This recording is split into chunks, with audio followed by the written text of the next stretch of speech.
Olá, tudo bem? Hoje eu vou falar um pouquinho para você sobre a estruturação do nosso cérebro. Como o nosso cérebro funciona e qual a relação disso com o nosso alimento. E uma das coisas fundamentais que a gente precisa entender sobre o funcionamento do nosso cérebro é esse mecanismo aqui, que é o mecanismo de sobrevivência do nosso cérebro, que é nada mais, nada menos do que aquilo que o nosso cérebro faz para nos manter vivos, para manter a nossa espécie Homo sapiens sapiens viva.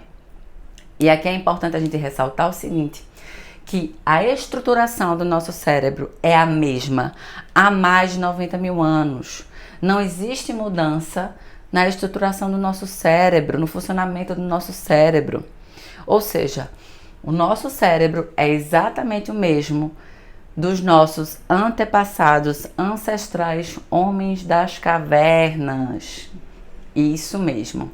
E qual a grande diferença do Homo sapiens sapiens daquela época para o Homo sapiens sapiens da atualidade? A maior diferença entre nós é que nós estamos adaptados a uma realidade diferente. O que quer dizer que para nós nos alimentarmos, a gente só precisa ir até a cozinha, pegar o alimento e comê-lo, diferentemente dos nossos ancestrais antepassados que precisavam caçar para poder se alimentar, para poder se nutrir. E aí o que acontecia?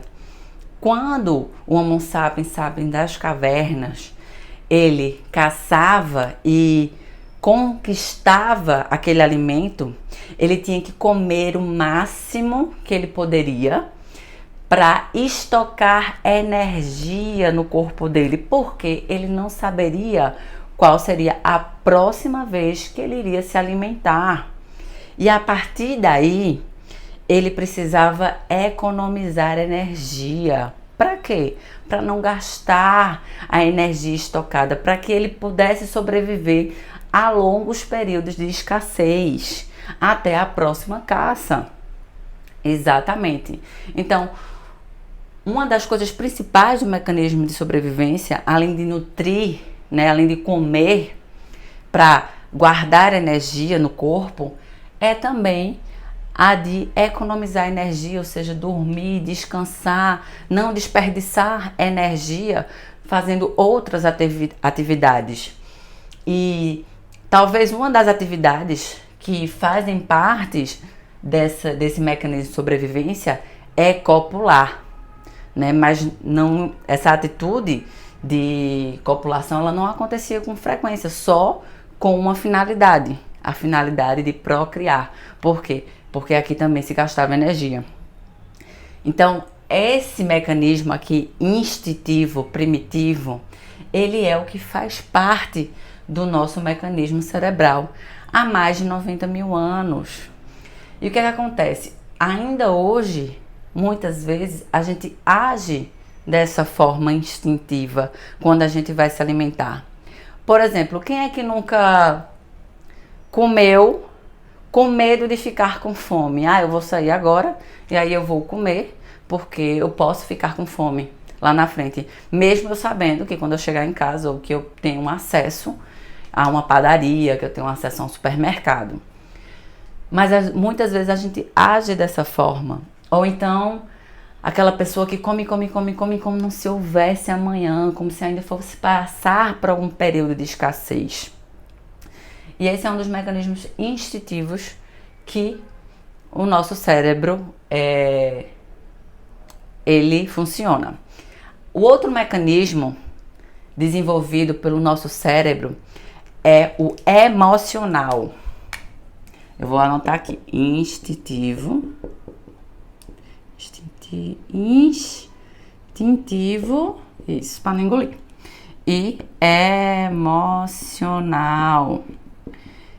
E o que é esse mecanismo emocional? Como o próprio nome fala, é movere, que é a energia de movimento, que é o que faz o nosso sistema se movimentar, sair da zona de perigo ou da zona de estresse. Porque aí imagina, Beleza, o cérebro precisa se nutrir, precisa economizar energia e procriar para sobrevivência. Ok, beleza. Mas os nossos antepassados ancestrais, eles viviam em um ambiente hostil, em um ambiente perigoso, em que tinha risco de vida. E o que é que fazia ele se proteger? O que é que fez ele se manter vivo? Foi esse sistema aqui, o sistema emocional, que quando exposto ao estresse, ao perigo, ao medo, da dor, faz com que ele se mova, que ele saia de onde ele está. Então, a emoção, ela tá lá no nosso sistema desde as primeiras semanas de gestação, né? Já tem uns registros tanto aqui no hipocampo quanto nas amígdalas cerebrais. São elas que recebem os primeiros sinais externos e registros de aprendizados de emoção. E quais são as primeiras emoções que a gente aprende? Dor, medo e a raiva. Sem isso aqui, o Homo sapiens não estaria aqui hoje. Ele não teria sobrevivido. Então, essas emoções aqui, elas são fundamentais para a nossa sobrevivência. Então, o primeiro mecanismo é a dor, né? O segundo é o medo. Medo de quê? De sentir a dor. E a raiva é como se fosse um mecanismo protetor para que você não sinta a dor. Então, esses é o segundo sistema, né, desenvolvido pelo nosso cérebro de funcionamento para manter a nossa sobrevivência. E aí vem o terceiro, que seria o racional. E como é que esse racional atua? E aqui é interessante a gente falar o seguinte, que esse sistema racional, ele localiza-se mais ou menos aqui, ó, no pré-frontal, no córtex pré-frontal do nosso cérebro. Essa estruturazinha aqui, ela começa a se formar a partir mais ou menos dos 7 anos de idade e só vem a amadurecer por volta dos 25 anos, entre 20 e 25 anos. Que ela é a responsável pela tomada de decisão e por controlar impulsos. Controlar impulsos e tomada de decisão. Então, como é que eu ajo normalmente? É através dos meus mecanismos instintivos, primitivos, e os meus mecanismos emocionais. Tá fazendo sentido isso para vocês? Então, o que acontece aqui? Enquanto eu ainda não tenho o meu mecanismo racional desenvolvido, para que eu sobreviva, eu preciso desses dois aqui. E é por isso que muitas vezes, o que acontece? A gente não consegue controlar a nossa alimentação, mesmo a gente sabendo aquilo que a gente precisa fazer. Porque o nosso sistema racional, ele ainda não amadureceu. Tá entendendo? E a gente termina comendo por impulso, agindo por impulso, por causa desse sistema aqui, ó, dessa estruturação aqui. E aí eu vou trazer outra coisa bem interessante para vocês. Deixa eu só apagar aqui. Alguém já ouviu falar sobre a pirâmide das necessidades básicas humanas? Que é muito conhecida como a pirâmide de Maslow. E aqui eu vou desenhar a pirâmide aqui para vocês. Maslow, que é a pirâmide das necessidades básicas. Então, a base da nossa pirâmide tem aqui suprir as necessidades fisiológicas do ser humano. E o que são as necessidades fisiológicas? Comer, dormir, beber e transar, que é o mecanismo instintivo que a gente falou. Depois vem aí o mecanismo de segurança. Ok? Segurança, de se sentir seguro, protegido. Seria aquele sistema emocional. Aqui a gente tem também, na terceira fase da pirâmide, o social, que também está relacionado com o emocional também, as nossas relações. E aqui vem a estima. E aqui vem a realização pessoal. O propósito, que está mais ligado à questão do racional, certo? Qual é o meu propósito, como é que eu me sinto, como é que está a minha autoestima, né? E veja que interessante. Aqui é a base da pirâmide. Aqui é o mínimo do que eu preciso suprir para que a gente possa ir galgar das outras camadas, né, das necessidades básicas. Só que muitas vezes, e principalmente por conta daquele mecanismo que ainda está em desenvolvimento do nosso cérebro, nós não conseguimos atingir a nossa realização pessoal. E muitas vezes a nossa estima, ela não tá legal. Por quê? Porque isso faz parte de um mecanismo racional que a gente ainda não amadureceu, que a gente ainda não entende como funciona. Que é lidar com as situações da vida, que é entender o sistema que a gente está envolto. E aí a gente vai para tentar suprir essa outra camada aqui, que é a relação social, que é como é que tá as nossas relações com as pessoas, a parte profissional e tudo mais. E tudo isso aqui também a gente pode envolver a questão da alimentação, como é que eu tô com o meu corpo, como é que eu tô com o meu estado físico de saúde, tá? Tudo tá aqui nessas camadas mais acima. E aqui também eu utilizo a minha alimentação, né, como uma forma social de confraternizar com outras pessoas, que foi assim que eu aprendi, né? Quando a gente não consegue suprir essas camadas mais elevadas, o que a gente faz? A gente tenta suprir a próxima camada e assim por diante. Só que quando a gente não consegue suprir as camadas superiores, inclusive a camada de segurança, né? Porque a gente ainda vive muito no meio de sentir inseguranças, incertezas, dúvidas. O que é que a gente faz? A gente desce para a camada mais básica, que é a camada das necessidades fisiológicas. Aqui a gente utiliza um mecanismo de compensação. Acho que não está dando para ver, mas eu estou colocando aqui mecanismo de compensação. Aqui embaixo. Por quê? Deixa eu ver se dá para... Por que a gente utiliza esse mecanismo de compensação? Para que a gente se sinta saciado. Para que a gente sinta que nossas necessidades estão supridas. Já que a gente não consegue adentrar as outras camadas mais elevadas. E por que a gente faz isso? Onde a gente começou a aprender isso? A gente aprendeu isso desde criancinha, desde bebezinho, com a mamãe.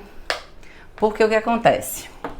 Quando a gente é neném, né, o bebê, ele chora, seja porque ele esteja precisando ser trocado, se ele esteja com fome, seja por uma necessidade fisiológica ou de segurança, porque ele tá com medo de ficar só. Qual é a primeira reação que a mãe faz? Pá! Coloca o bebê no peito. Se for fome, ele vai parar de chorar. Ah, eu trocar xixi, mas bota primeiro no peito. Ah, não é fome não, ele continua chorando. Então a gente vai querendo tentar as outras camadas. Ah, eu não sei o que ele tá sentindo. Bota no peito. E aí ela começa a desenvolver no estímulo oral, na alimentação dela, uma relação emocional que toda vez que ela chora, ela é colocada no peito da mãe, isso faz com que ela se acalme. Exatamente isso. Então, não só com relação ao peito da mãe, né?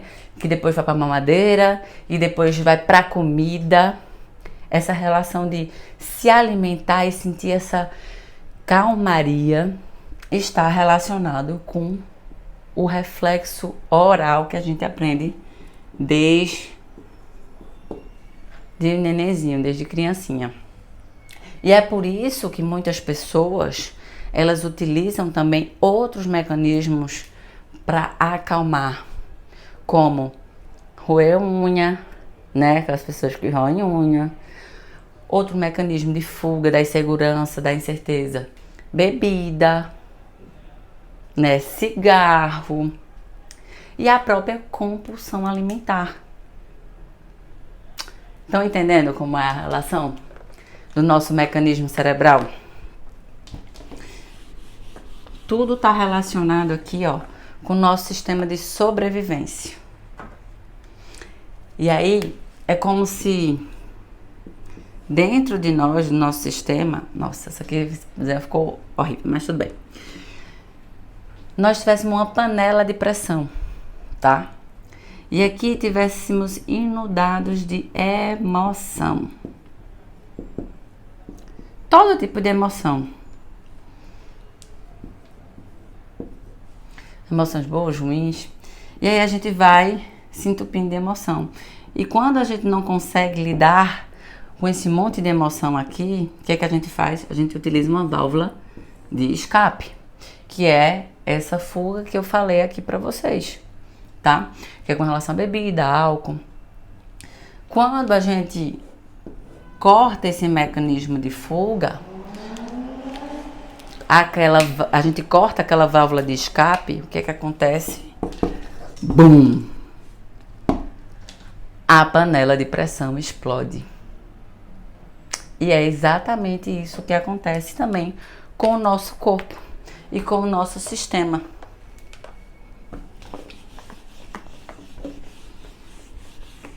Então, a própria compulsão alimentar, né? Vou falar aqui sobre a compulsão, que é um tipo de transtorno alimentar, porque o correto, né, da nossa alimentação, transtorno alimentar, seria o quê? Que nós só nos alimentássemos quando nós tivéssemos o quê? Fome.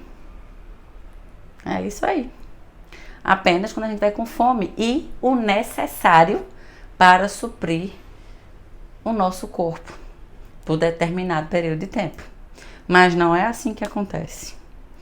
Pessoa que está com compulsão alimentar, um transtorno alimentar, o que é que ela faz? Ela come até não suportar mais. Ela come sem fome. Ela pensa o dia todo na comida. E ela come até passar mal. Até ela se sentir mal com ela mesma. E aí vem os outros sentimentos de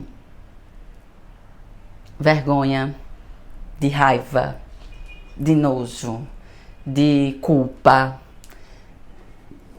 Tudo isso aqui com relação a esse mecanismo. E ela vai, come, e o que acontece aqui? Na compulsão. Quando ela come, ela tá mandando pro sistema dela, ela manda libera mais glicose no sistema, no corpo dela, no sangue dela. E quanto mais glicose, mais fome dá. E aí ela acaba o quê?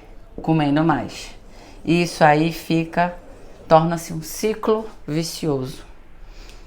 A compulsão, ela tá ali, ó, o tempo todo.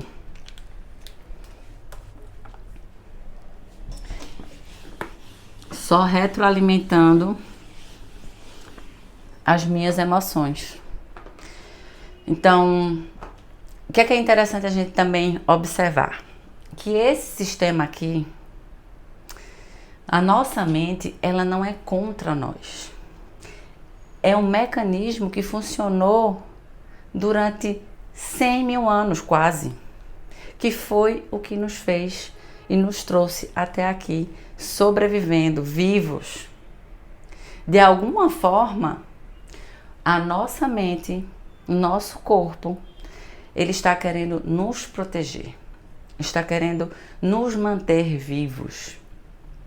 Só que sem entender esse mecanismo aqui, sem entender o que é que está retroalimentando, se é esse sistema instintivo, se é as questões emocionais, porque a gente se alimenta de emoção o tempo todo. E é por isso que a gente fala que a gente tem que engolir traição, que a gente tem que engolir a culpa. Por isso que quando a gente não digere uma raiva, que a gente engole uma raiva, a gente fica com gastrite, né? A gente tem diarreia. Ou seja, mexe com todo o nosso sistema. Todas as nossas emoções, elas têm um porquê. Elas têm aí uma intenção positiva. E sem trabalhar na raiz, sem trabalhar nas emoções e nos aprendizados, nos mecanismos primitivos, né, primordiais do nosso cérebro, a gente tenta fazer uma coisa diferente e não consegue. Racionalmente falando, a gente não consegue. E aí a gente acaba fazendo o quê? A gente acaba justificando para nós mesmos porque nós não fazemos o que a gente acredita que deveria fazer. A gente justifica porque a gente se alimenta mal, a gente justifica porque que a gente está se mantendo nesse ciclo doentio. E é isso, minha gente, que eu queria trazer para vocês um pouco do entendimento do funcionamento cerebral e dessa relação com a nossa alimentação e o que é a compulsão alimentar no nosso organismo.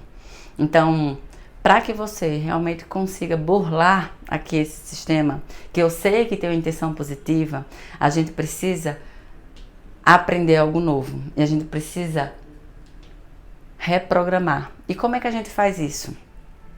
Além de estruturação, reprogramação aqui, a gente precisa também de hábitos e sequenciais diferentes. A gente precisa não só mexer na estruturação do aprendizado do nosso cérebro, como também depois firmar novos comportamentos. É isso, pessoal. Espero que vocês tenham gostado. Qualquer dúvida, coloca aqui para mim, que eu estou à disposição para vocês. Beijinho, tchau, tchau.